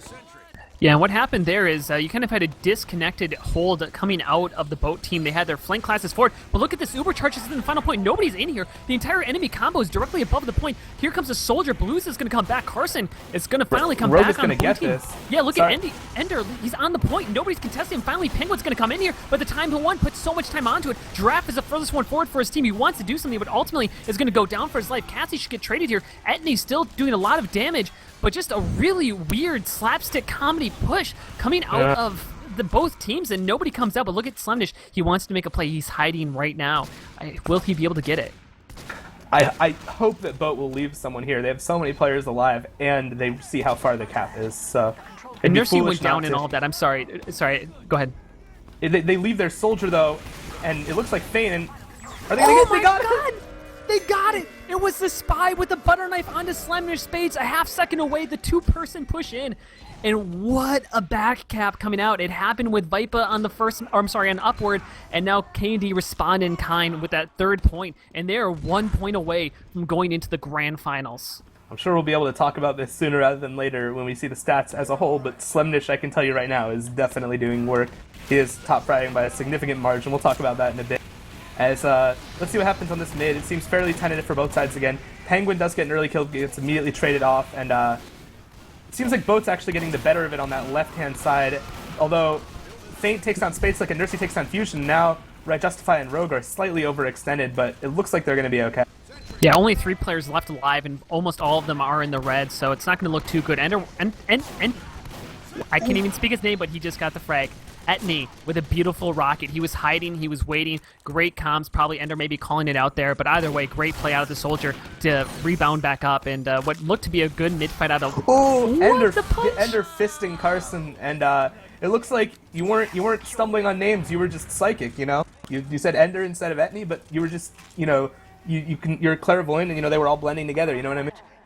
Infusion wants to make a play on Nursey. Nobody's actually back to Defender right now. Actually, Penguin also back there. Both classes way overextended. They should get traded out here. I don't know if I like these plays coming out, but I guess with Bote, you can already see they're backed up onto their second point. They're trying to defend here, but with 13 minutes left in the clock, they don't have a lot of time to defend. They need to be on the offensive, and I don't know, that pick from Etney on the midpoint really might have taken away the chance for Bote in this game.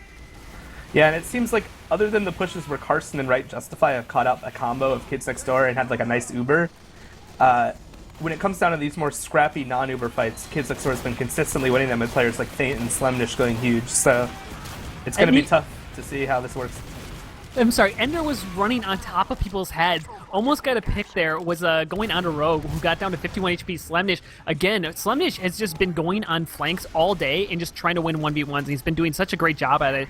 And Bote just concedes the second point for free, despite having virtually everybody alive. They do have 100%, so they can push off of it. Let's see if they could push out without getting back capped, because that's been sort of the bane of their existence. As do we see a bit of another pause here? It's looking like we do. It would seem to be that way. I'm checking it. It looks like someone actually crashed this time. So yeah, so wait to get back up here. Apologies for the little technical difficulties with the players, as they don't enjoy it nearly as much as, or they don't enjoy it as much as we do, or however you want to put it. But yeah, I mean, currently 3-0 in the favor of the kids right now, and they're currently sitting outside the last of Bote one more round, and they'll be going into the grand finals here as we're on the third map of a best of 3 Bote versus the kids. And I mean, the Bote, they're always like right there. They were like so consistently like almost able to like persevere through a push, maybe push them, you know, onto the second point. They've been so close a couple times in these rounds, but they can just never get it through. And it kind of just seems they're always kind of just maybe not connected up. Their flank classes are dying maybe a little bit at awkward times. I'm not exactly sure, but I mean, Slemnish is seemed to be doing a good job. And that's the other thing too, is that I think the other reason that it's also working out well is the kids. Whenever the kids is on the defense, they send people on the flank classes. It's the Ubercharge is going to come out here, Nursey running for her life. As I can confirm that Springroll is the pyro for Bote, was the person that crashed, but I'm assuming he's back in pretty quickly. As Katsy picks down Rogue and is about to get Right Justify as well. I believe that's the first time I've said her name all game, but she makes up for it, Katsy, by making a pretty huge play. And it's a big time to do it. Only 2 players left alive, though, just Katsy as well as Slemnish. Slemnish is the one who made the back cap with the spy in the last round. He looks like he wants to do it again, but he's going to opt to back up onto the second point. Respawns are finally coming back up for the kids, but it's going to be a little bit too late. More than likely, as times 3 onto the point, I got to imagine Bote's playing a little bit scared here. As Penguin coming in over the top, gets easily cleaned up there, maybe a little bit ahead. As Etney is disconnecting the combo, you can see that currently they're fighting on 2 fronts. They have their medic, and then they have everybody else, and that's going to end up losing a couple players in that. But Nursey went down, backstabbed by Vipa, and that should open it up for Bote to be able to get aggressive off this. 12 minutes left in the clock, and Bote needs to find some aggression soon. I'm trying to figure out, I guess the pause hasn't quite happened yet, but looks like everyone's back in now, and Rogue has that full Uber advantage, and they're going to have to avoid that back cap yet again, because that's been the bane of their existence so far. And we'll see what they can do. Right now, we are seeing kind of an interesting hold coming out of the kids. They're actually, instead of holding on top of the point, they're holding inside of this house, which actually kind of like Nursey is holding on the backside. She's not holding in the house. I'm assuming that is so if anything happens, she can run straight back out to that midpoint. But you can see Blues, Etney, Giraffe, all in this upper area. Nursey's now rotating over to the house. Slemnish is going for a back cap right now, as they're going to get the Uber charge onto this midpoint. I'm sorry, the second point. Fusion coming in here, going to be focusing down. Penguin down incredibly low again with his suicide bomb in. And Yosh is down, no sniper up, but it's still maybe just a little bit too slow out of both. They're not taking any real ground out of this, as Feint is still behind the scenes.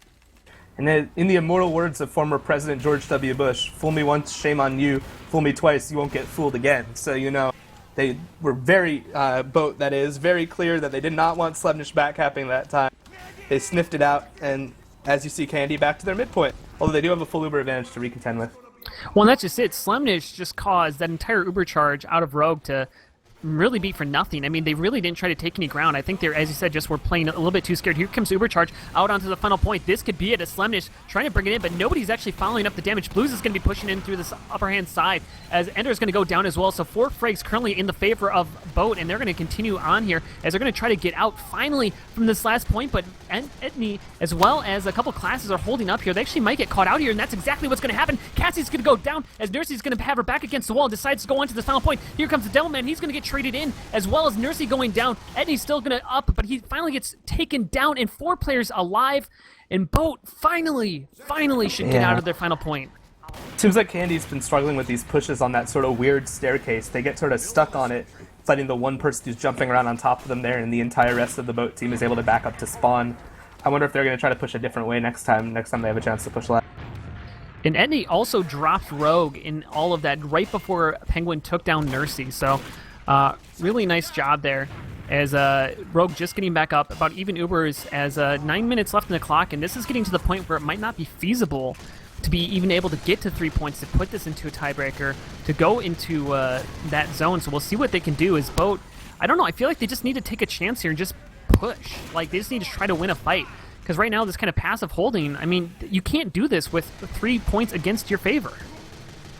Yeah, and I guess it's just not really in Bote's nature, and that's the kind of thing that you expect to see from teams like Kids Next Door. You know, they're just much more comfortable in that non-Uber pushes, as, you know, more mulching from them, getting some really nice damage down.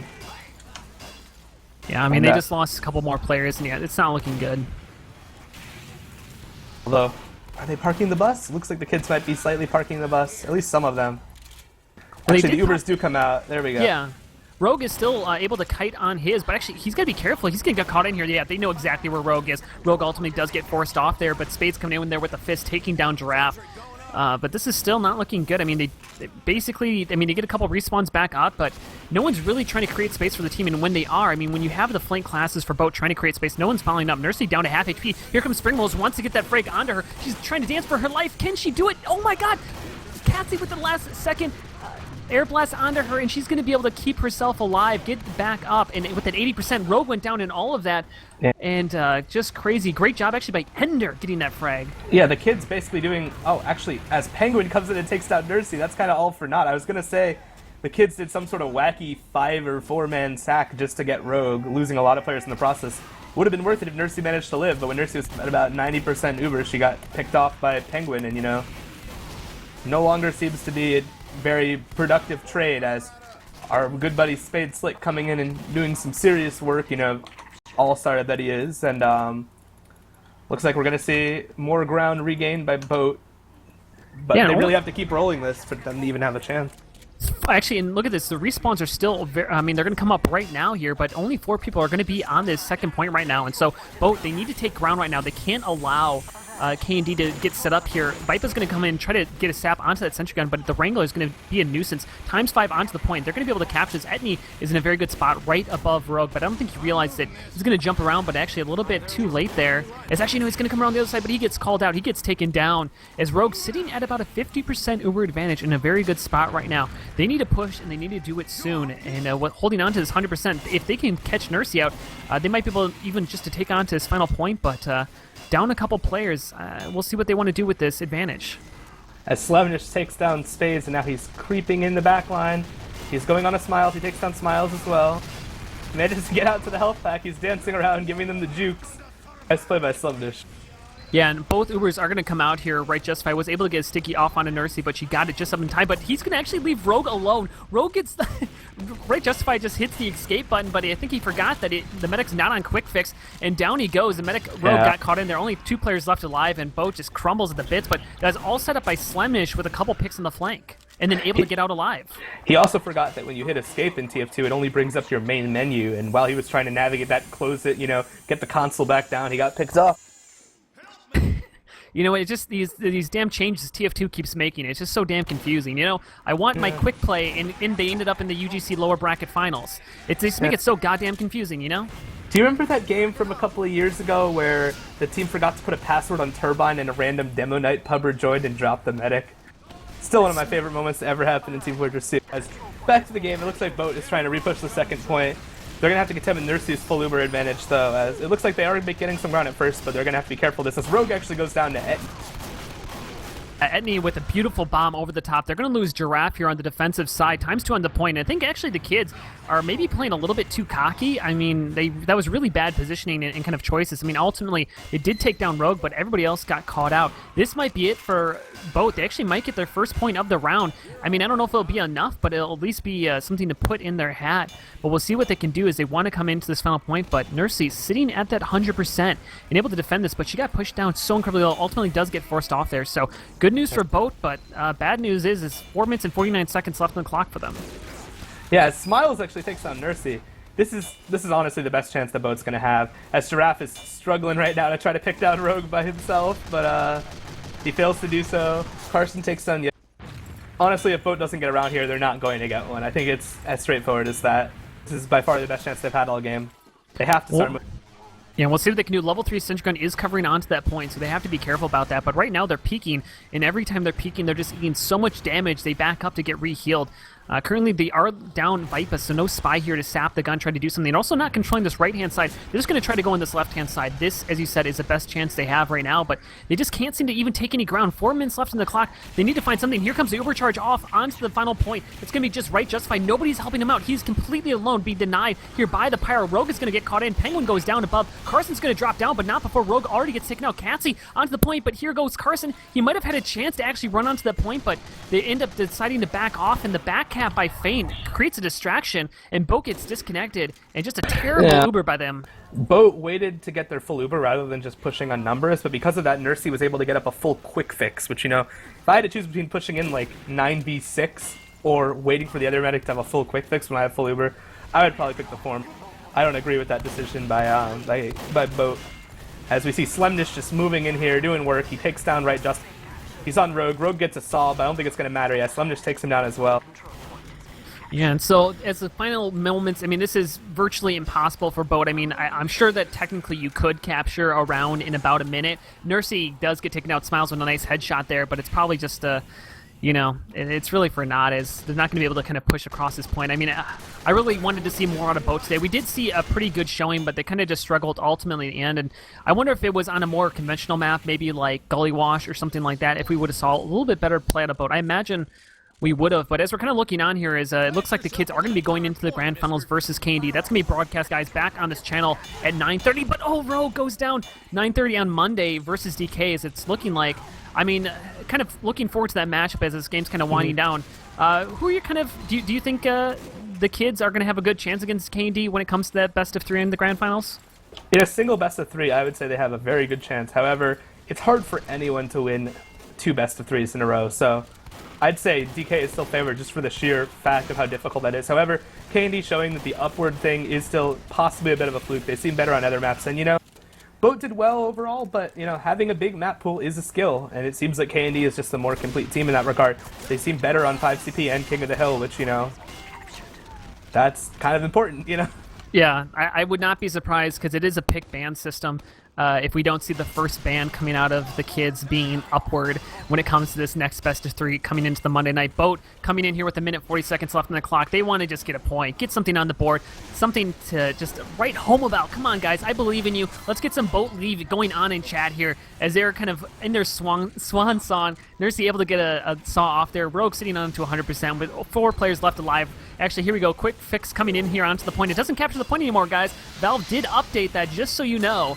and so they're not capturing this whatsoever. And we got a little bit of a server stutter as Bote just is not able to find a point. Yeah, this is what we call garbage time in the business, and if this was fantasy, you'd be just padding your stats right now, just like in the NFL. exactly. So yeah, we can. Yeah, a minute left on the clock. We can kind of just talk about the upcoming game. If you were DK, what do you think? Do you have kind of a? Do you think you know what maps DK is going to be picking in here? I'm not sure at all, but I can tell you what one of their strategies is going to have to be, and it's going to be shut down the Slemnish flanks. There were so many times where he escaped from what looked like an impossible situation, just flanking by himself, but using that incredible DM of his, They need to 2v1 him. It's that simple. If you can get 2 players, at a time focusing down Slemnish, if he goes for that, he's just going to get picked off. But when he's allowed to have free reign like he did in this game, We'll talk about the stats in a minute, but yeah, I would very much worry about him as well. I think Boar will do it. Boar and who's DK's spy? Oh yeah, Def Troll. I think Def Troll and Boar will be able to match up slightly better against Yosh and Feint than we saw Smiles and Vipa do all, so that'll be a bit more of a wash. So I think really I'm looking at players like Slemnish who need to be shut down from DK in the future. So congratulations to the kids. Taking it all the way out to a third map here on Vanguard was their choice. We can kind of retell a story here. It was 3-0 in the favor of the kids on Koth Viaduct, which was their choice. Penguin, the Bote team, they responded in kind. They took the one round that you play on Upward, making it go to a best of 3. The third map coming on Vanguard, of course, going 3-0 in favor of the kids. And they're going to move on to the grand finals this Monday at 9:30 Eastern. It'll be back on this channel, guys. Definitely make sure you check that out, as we're going to continue on here. So if you're tuning out, make sure you follow, make sure you're tuning in, because it's going to be a great matchup. And don't forget, I-58 is going to be this weekend. But let's take a look at these logs right now and kind of see what's happening. But look at Slemnish. Just stare at that sight line. Yeah, Slemnish was definitely my MVP for the game. A lot of the other players played solidly. I thought on the Bote team, their combo of Carson and Right Justify were definitely the 2 best players on their team. Carson getting a lot of cleanup kills, Right Justify doing a lot of damage. He actually, I believe, was out-damaging Giraffe for the majority of that game until the end when it sort of collapsed. So I don't think the combo play, the Uber situations were necessarily worse from Bote. I just think they got demolished by Slemnish. And, sometimes that can happen. And sometimes when you see stat lines like this where, players like Penguin and Etney have a roughly similar impact, players like Catsy and Spring Rolls have a roughly similar impact, but then you have one player who just gives a great account of himself, and today it definitely was Slemnish, getting just the ludicrous 44 kills. And I'm looking at who those kills were on, a lot of other flank classes, a lot of scouts, a lot of soldiers, a lot of pyros, spies, snipers. He was just running through the enemy team's flank, winning all of his DM battles, and you need to account for him when that happens. You can't just expect someone to step up and win 1v1s back. You have to fight back with a little bit more cohesion, and Bote was not able to do so. Absolutely, and well, that's the thing is Vanguard. I feel like it's a map. Just kind of looking at it, seeing how it's played. Slemnish, he just kept taking flanks. That's what he did all game. He just took flanks. His DM is just so good, just scary. You do not want to meet that man in a 1v1 because he will come out the other side victorious, as it seems time and time again, and it shows with those 44 frags. kind of looking at it elsewhere, Nursey, Rogue, about the same amount of deaths, nothing too crazy there. It's kind of hard to see. I would love to see just maybe the first 2 rounds to see kind of, where it, or I guess the first 3 rounds before it kind of went into garbage time, kind of after that. But no one, nobody's really standing out to me as really did drastically better than their counterpart class, or at least nothing that is kind of standing out to me initially. Is there anything else that's kind of standing out to you, not Giraffe, Mustard? You're not different, demo man. Mustard, anything that's standing out to you?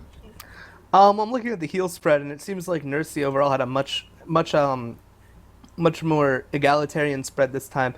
Giraffe still getting the lion's share, but you see players like Slemnish, Catsy, Etney all getting a lot, whereas on Bote side, it really still seems to be mostly Right Justified in Carson, which, enables them to have these great Ubers. But, if your flank is just getting demolished, maybe consider having your combo taking a couple more lost souls into it, Give a little bit of shelter to those poor Bote members from the storm that is Slemnish, And, yeah. Yeah, no, I mean, it's hard. I mean, currently, yeah, 203 frags versus 168 in the favor of the kids. And they just looked really dominant. Actually, the interesting stat line. So I predicted that the first round would last for 12 minutes. I was way off. Usually the first round is long, but I mean, a minute 31 for the first round, 7 minutes and 6 minutes for the next two. And then the final round, where no one really could come through on the other side, 16 minutes.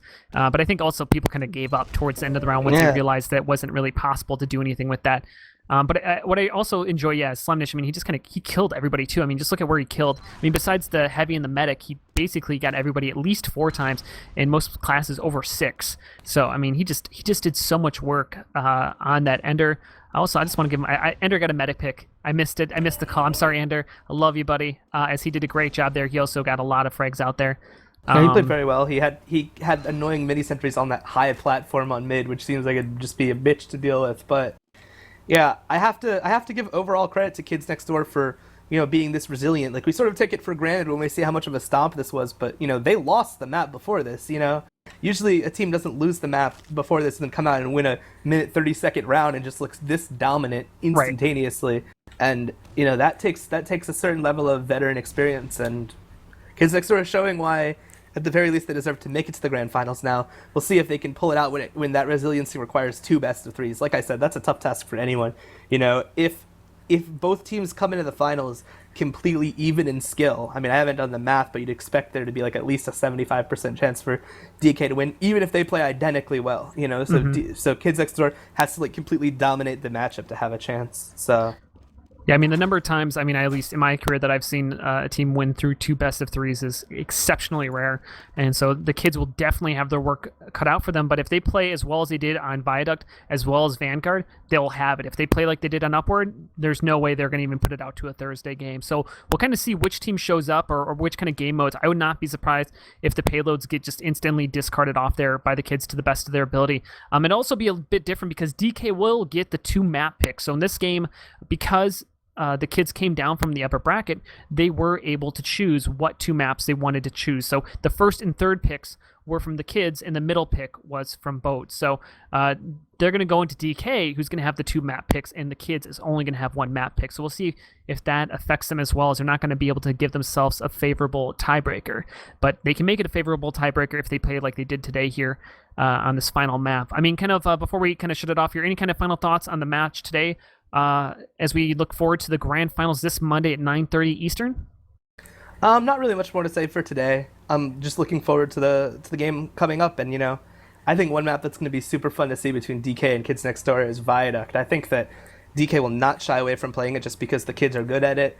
I think it'll be incredibly even. I think both snipers will be popping off. You'll see some really great aggression.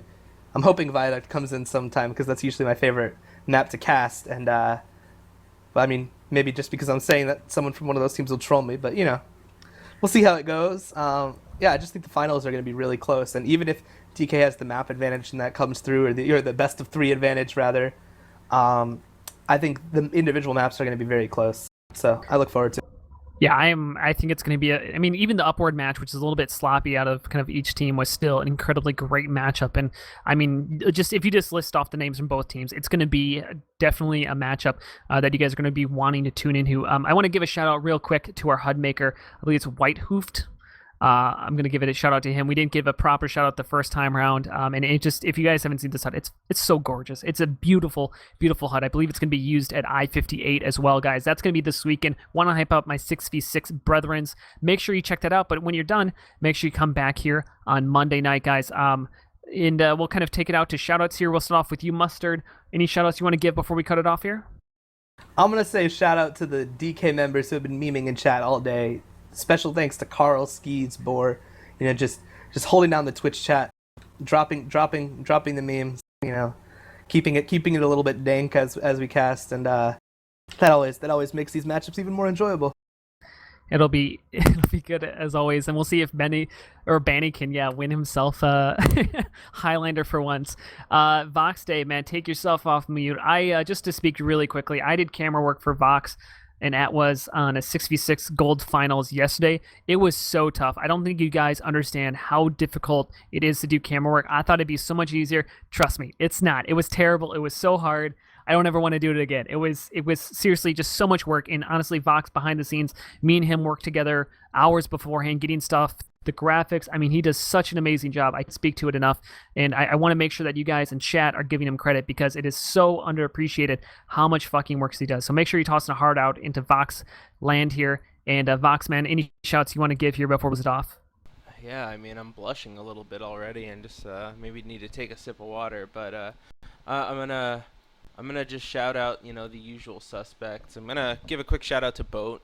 This ended a lot closer than I thought, and I gotta hand it to them. They really showed up today. I kind of was sweating for K&D a bit. I didn't know if they were gonna be able to pull it out, but Bote definitely earned the third place title, and still a big shout out to DK and K&D as well for they're gonna put on a show for us next Monday, and fingers crossed just for some extra TF2, maybe next Thursday as well. And that's the dream. All right. Well, thank you so much, guys. I am Sigafu. Shout out to all of my viewers out there. Thank you so much for showing up. Guys, again, 9:30 Monday night. Make sure you're tuning in here if you want to see me and Mustard Overlord. Will you have me back Monday, Mustard? Will you be there? If I'm invited, I'll be there. All right, you're invited. So, guys, make sure you're tuning in to the cast. It should be a great matchup of K&D, or the Kids as they are now known, versus DK. And I hope to see you guys out there. Thank you so much for everybody who showed up. You guys are fucking amazing. I'm going to swear. I apologize, but I don't care. I love you guys so much. Toss a heart out into chat because you guys are all awesome people. And thank you so much for my mods for being amazing mods here as I'm reading through chat. As I will leave it there. Thank you to XTV, as this VOD should be up there not too much longer from now. So anybody who's watching out from there, who gives a thumbs up and everything, make sure you check out that. So make sure you guys tune in 9:30 Eastern on this channel, Twitch TV/Sigafu. I love you guys so much. I will toss a heart out myself, and I will see you guys next time.